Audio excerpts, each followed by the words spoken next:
আমাকে বলো তোমাদের 75% টিউশন ওয়েভার করে দেব।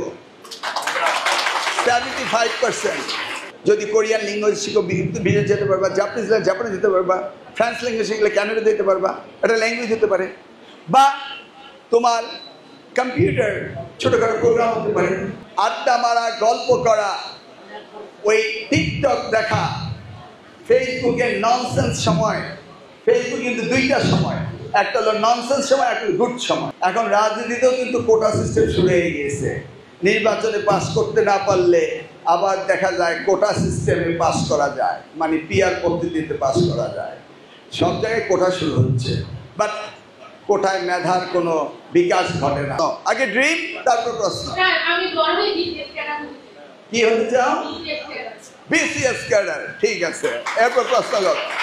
স্যার, আপনি যদি ভবিষ্যতে সিলেক্টেড হন, তাহলে স্যার শিক্ষা ব্যবস্থা সংস্কার করার জন্য প্রধানত কোন কোন বিষয় নিয়ে কাজ করবেন, বা মূলত কোন কোন বিষয়ের প্রতি আপনি মনোযোগ দিবেন?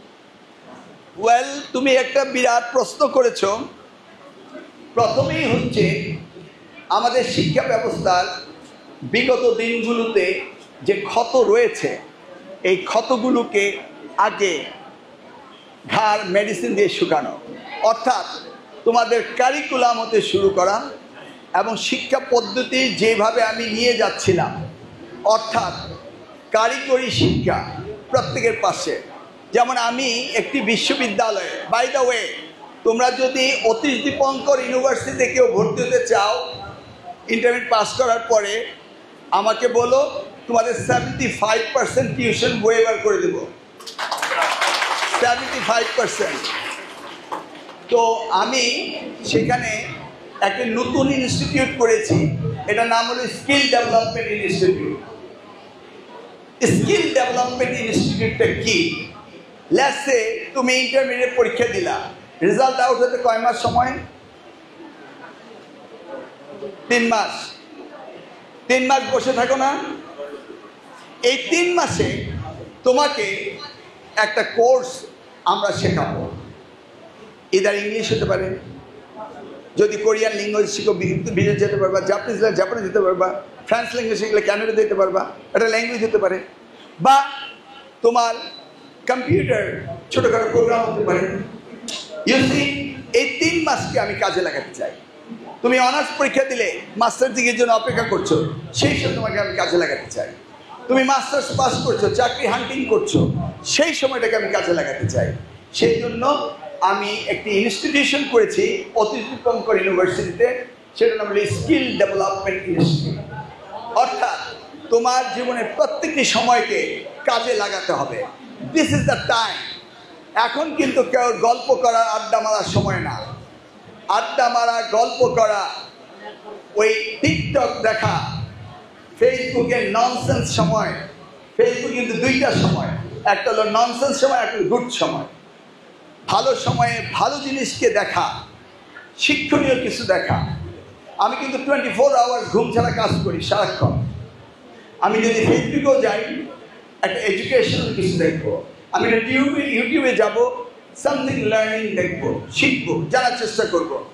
তো আমাদের আগামী দিনের শিক্ষা ব্যবস্থাকে ব্যাপক পরিবর্তন করতে হবে। সেই জায়গায় প্রথম যেটা হচ্ছে, সেটা হলো আমাদের প্রয়োজনের সাথে সামঞ্জস্য রেখে এবং স্কিল ডেভেলপমেন্ট, এই দুইটাকে প্যারালেলি এগোতে হবে। কারণ আমরা সকলকেই হায়ার এডুকেশন দিয়ে কোনো লাভ নেই। সকলে কি মাস্টারি করবা? হায়ার এডুকেশন মানে কি? মাস্টারি করা, নাথিং এলস। তাহলে তোমাদেরকে সেই জায়গায় যেতে হবে। তুমি বললে বিসিএস হবে, কেউ বলে ইঞ্জিনিয়ার হবে, কেউ ডাক্তার হবে, এভরিথিং উই নিড। বুঝতে পেরেছ? কিন্তু বিসিএসে যাওয়া অনেক ক্ষেত্রেই যারা অতি মেধাবী তাদের জন্য কোনো উপকারী না। কারণ তোমার মেধার ব্যবহার সেখানে হয় না, সেখানে সিস্টেম এগিয়ে নিয়ে যায়।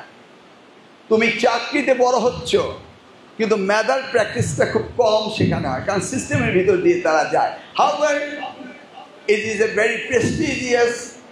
এখন তো আর কোটা নেই, বুঝতে পারছো? অত্যন্ত দুর্ভাগ্য বাংলাদেশ। যারা পরীক্ষা পাস করে না তারা কোটায় পাস করে, নাকি কি সাংবাদিক ভাইয়েরা? পরীক্ষায় পাস করে না, কোটায় পাস করে। এখন রাজনীতিতেও কিন্তু কোটা সিস্টেম শুরু হয়ে গিয়েছে। নির্বাচনে পাস করতে না পারলে আবার দেখা যায় কোটা সিস্টেমে পাস করা যায়, মানে পিআর পদ্ধতিতে পাস করা যায়। সব জায়গায় কোটা শুরু হচ্ছে, বাট কোটায় মেধার কোনো বিকাশ ঘটে না। Thank you. নেক্সট।